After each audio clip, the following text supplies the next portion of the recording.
This is another issue that we've been working with a lot, but MSA, because of changing tax laws, for 1 year only, this April, we're going to have to hire a third-party tax consultant firm to come in and work with our taxes. So that money is going to stay in the general fund and is kind of earmarked for that. The price of that is anywhere between $10,000 and $20,000. We're not going to have that information until it gets sent out through procurement. But just wanted to keep that on your guys' radar that that is something that we're going to have to deal with. So other than that money, so that is left over, which is good. You know, we're giving more money this, like I said last week, we're giving more money this year than ever to student organizations through VPC and CSC. I think almost every single committee and commission should have been very satisfied with the amount that I funded them. Anybody who wasn't between last week and this week, I believe that I was able to take care of before the budget was passed.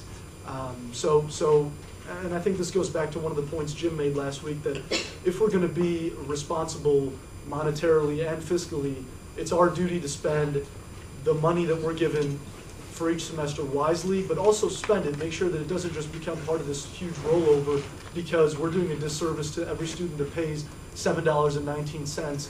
And you know, if they're not getting use from that this year and it's going to roll over to next year, well then the graduating students are at a loss, and you know, next year's incoming freshman students are at a loss. So in the spirit of fiscal responsibility, you know, I think that this $25,000, sure, it's a lot of money. I'm sure a lot of you got sticker shock when you saw that resolution come around. Big Ticket Productions, the group that we're collaborating with, is giving $30,000. This is something that we see as a service to students. I'm telling you from my belief as the treasurer that the money is there. I believe it is a responsible use of student money because we're putting on an all-campus concert that's heavily subsidized for students. It's something that we haven't had in quite a long time, and I'll speak more of that just from the concert side when this resolution comes up for new business. Thanks, O'Shea. Thanks. Jim. Great, all right. Most of you have probably seen my emails, but I'm just going to reiterate quickly. Attendance is very important. You're getting better, but particularly with steering attendance, remember if you're a chair, you have to be there every week. If you get 2 in a row, you get automatically removed. Likewise, if you don't submit your comm reports with attendance every week, if you go 2 weeks without that, you will be automatically removed. And even, you know, the code specifies that you need to be submitting attendance reports within 24 hours of your meetings. So that last part has never really been enforced, and I don't plan on it. But you do have to submit them by Umbreen's deadline. So I know some of you like to give verbal reports, but it really makes all our lives easier if you just use the form. So use the form, include attendance, and that way I'll get all the absences correct, and you'll be happy, and we'll all be happy. And that's all I've got. Thanks, Jim. Umbreen. All right, yeah, just to echo off of what Jim said, turning those reports, my deadline is Sunday at 6 p.m. That's by steering. So if you can get those in, it'll just make it easier for Jim to go through those attendance things, just figure out if you guys attended weekly meetings or not. And it's also easier for me to look at what's going on 2 days before the meeting. That being said, deadlines, that is across the board, especially when it comes to like today. You guys have like 8 to 10 sheets of paper in front of you. I think everyone's confused as to like what's actually going on. The only way to avoid that is if you can get things in to me, to any of the execs early enough so that copies and stuff can be made and can be put together in like one packet instead of like in 8 different versions. I understand things are like late and you guys, you know, have to run it at like 7:25 and do things, but just one thing I think I'm going to put down there maybe from now on until the rest of the year, that unless it's an old business resolution or a new business resolution that has gone through steering, I will not have it in the original like packet, which is this one, the one with the agenda in front. So if it's a resolution that's going to be amended on to the agenda, if it's a resolution, yeah, that's going to be amended onto the agenda during the meeting, you should try to take care of that printing on your own, or if you tell me early enough, I'll do it, but you can't expect it to kind of get done at, you know, 7:15, 7:20.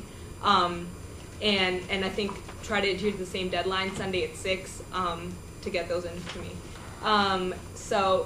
Next thing, when I look through a lot of the weekly commission reports and stuff, it looks like a lot of events are going on in March, or a lot of initiatives you guys are taking are happening in March, which makes sense because I think a lot of campus just like that's when it starts getting warmer and you want to go out and do things. But just keep in mind like other things going on. Clearly, elections will be there. Bigger, huge initiatives on campus are going on too. So just be strategic about how and when you plan and like when you book rooms and stuff. Maybe start early, or try to spread it out. You have the rest of February to do things too. But yeah, just a heads up on that. I mean, if you guys don't read each other's reports, I'm just telling you that that's where a lot of your events and stuff are. Last thing, really quickly, there are new reps. I think he just walked out, but I guess I'll tell him later. But maybe some are. Oh, there we go. I was just gonna say, come meet with us after, because you're new and we'd like to fill you in. But also, any new chairs that might potentially be appointed during this meeting, come speak to me after any of the execs. But yeah, that's all I have. Great, thanks. Committee and commission reports. Margolis. All right, so CGC, we had our first MSA Monday of the semester yesterday. It went very well, and I appreciate everyone who put in time to help set up and help run it. Unfortunately, there were maybe 5 or 6 total different people out there interacting with the students. And I know everyone's busy. We're going to try and change the hours around. We're not going to be out on the diag. It was cold. But we're going to be in Mason Hall on February 22nd and a few more times after that this semester. We're going to try and go on North Campus and do this. So I want everyone to get involved. We got some great feedback from students in terms of, we asked them what they thought student government should be doing for them to get some ideas of things we could be working on. We heard tuition and buses, but we also had some more unique things. I don't have my list, it's on my computer, but if anyone's actively looking for something to do, we have plenty of good ideas for ways you can help the student body, so come see me afterwards. And next week we're going to pass around a sign-up sheet, send out a doodle, and I want to see more of you guys out there. So that's all. Great, thanks. Any other committee commission reports? Bree. Sorry, eating this candy, but this is a commission report on behalf of KIC, the Campus Improvement Committee. Alex Sherwood can't be here. He is tutoring at the business school. But I will read his report. He emailed myself and Jim and told one of the execs to read it. So here it is. The Campus Improvement Commission currently has about 15 active members.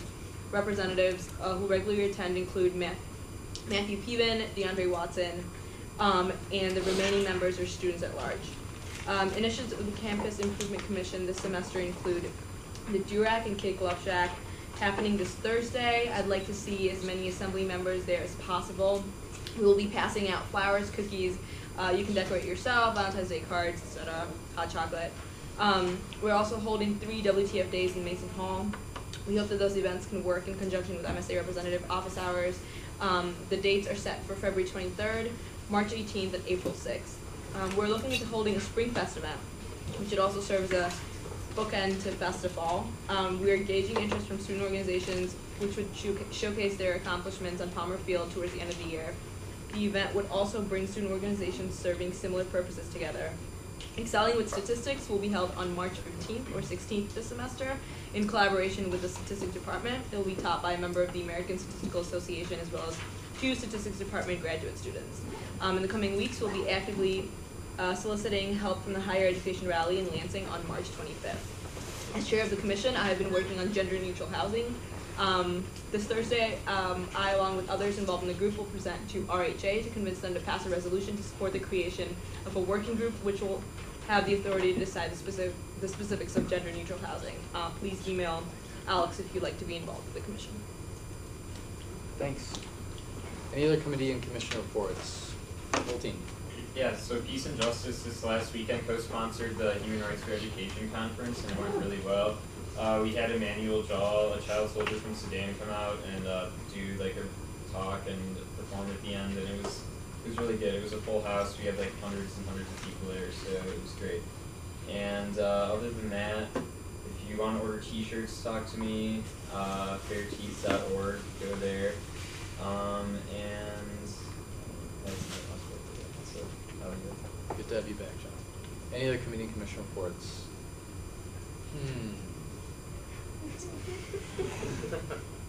That's